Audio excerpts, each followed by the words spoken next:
அன்பான மக்களே, இது பார்க்கும்போது விகா ஃபேன்ஸுக்கு பயங்கர ஹாப்பியான நியூஸாக இருக்குமோ அப்படின்னு சொல்லி எனக்கு தோணுது.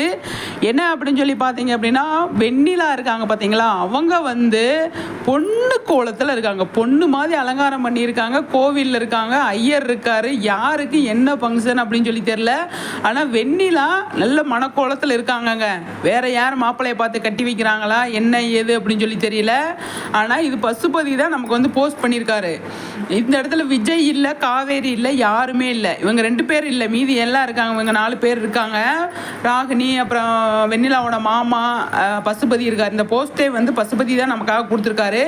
ஐயர் இருக்கார். ஆனால் வெண்ணிலா பயங்கர ஹாப்பியாக இருக்காங்க. என்ன நடந்திருக்கும் ஏது நடந்திருக்கும் அப்படின்னு சொல்லி தெரியல.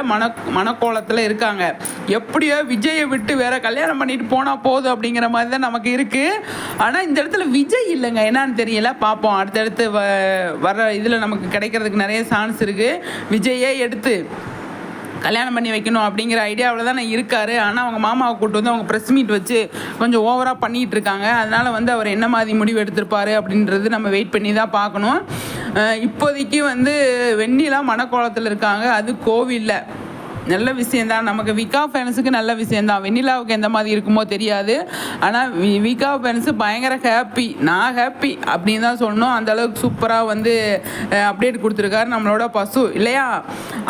எனக்கு ரொம்ப இந்த பார்த்தோன்னே பயங்கர ஹாப்பி ஆயிடுச்சுங்க. மக்களை அடுத்து செம்ம வீடியோ ரெடியாக இருக்குது, அதை அப்டேட் பண்ணுறேன் சரிங்களா.